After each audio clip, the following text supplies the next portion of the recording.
took it to the Warhawks here at their field. It certainly is frustrating to not come away with a W, but had it been satisfying to have given them their best game of the season. We'll start with you, Joe.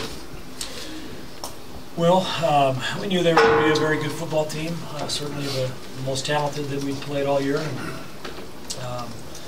we knew that we'd been tested, having played all the ranked teams we have this year, and so we knew we wouldn't, or at least we'd be expecting, what the pressure was like, etc. And thought we had the game, to be honest. We positioned ourselves to win the football game, and it's disappointing to obviously let that slip away.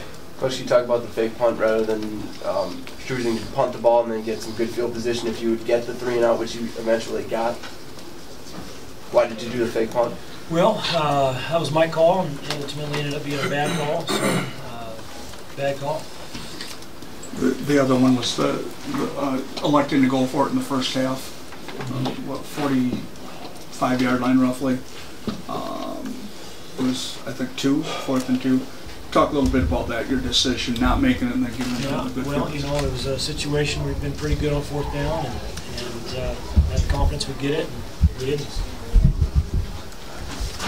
Can you just talk about the overall game plan? With you were pretty successful in the pass, a lot of the big plays, but it seemed like the run wasn't working. How come you kind of kept going back to it? Well, I think with your running game, just because it's not working, you don't want to give up on that entirely. It allows the defense to really tee off, and changes their attack in terms of their technique, etc. So, so you just got to keep doing it and keep trying, and we were. Kept trying the running game. You stopped the running game pretty well overall. What did you do to try to stop that? I thought our Coach Vaughn, our staff, had an awful good game plan, and the guys worked hard to just stay in their gaps, and it's just about pad level and getting off blocks and making tackles, and really football becomes pretty simple at that point. So that's all it was, and our guys did a good job for the most part, but we knew we faced a back that if you got out of a gap or missed a tackle, could take it the whole way, and obviously he did that. Aaron, did you see something in their secondary that you were able to exploit? Nobody's been able to do that to Whitewater secondary, and just something on film that maybe you saw and maybe adjusted for it happening. Yeah, we always feel like we can exploit any defense. We think our offense is pretty balanced, and our coaches give us a good game plan every week. They run that cover 4, and so we took advantage of what they gave us. We tried to beat them over the top a few times, and we were pretty successful. So it was a good momentum switch when we could get those deep balls at one time. You guys were rolling a little bit, and then until the drive after they kicked the field goal in the 4th quarter, penalty hurt you guys in that drive. After that, what happened?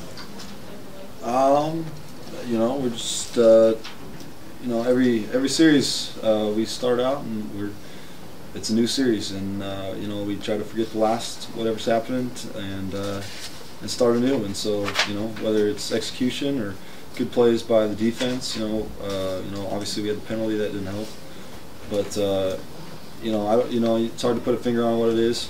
Sometimes it's bad throw, catch, block, whatever. But we just didn't get the job done and didn't execute well enough against a high-caliber team like they are. For any defensive player, you guys held them in check for most game, only 10 points going into the 4th quarter. They scored 17 unanswered. What do you think was the difference in that 4th quarter? Were you guys thinking like national championship, or is that ever in your minds? No, I think they give them some credit. They're good offense. They're going to make plays. The defense is pretty tough these days to shut teams out. And they did some good jobs and good plays and good schemes, and maybe we just didn't execute as good. But I know our whole mindset on defense is one play at a time. So we don't really look at looking forward. Coach talks about that all the time. One play at a time, not looking forward to the next game. And we didn't think about the stack ball all this whole week. We're thinking about one play at a time and get things done. And that's what made us successful even today on defense. And did some good things. And they're good offense. And I thought our defense, played great. They really did. They made some great plays against a powerful offense. And that's as good of an offense as we've tried to defend in many years. I think you just can't say enough good things about Whitewater. They played great. I thought their receivers made some outstanding catches against very good coverage, and Donovan made some great throws. And good offense is going to make plays, and they did that in the 4th quarter. Did they crank it up in the fourth quarter to something where it was just a matter of meeting? I don't think it's anything like that. It's simple. They made plays. I mean, you can write all you want, this or that, but there was no great storylines there. They came out and made some good plays, and as did we, and we weren't able to match those at the very end as they did. So The weather was no concern. it was coming over, when the whole state was shut down, and that's a little disconcerting what you're going into. But today it was a great day, beautiful day, absolutely no problems. Shoot, practice in 10-degree weather Thursday morning or Wednesday morning. So. Yeah.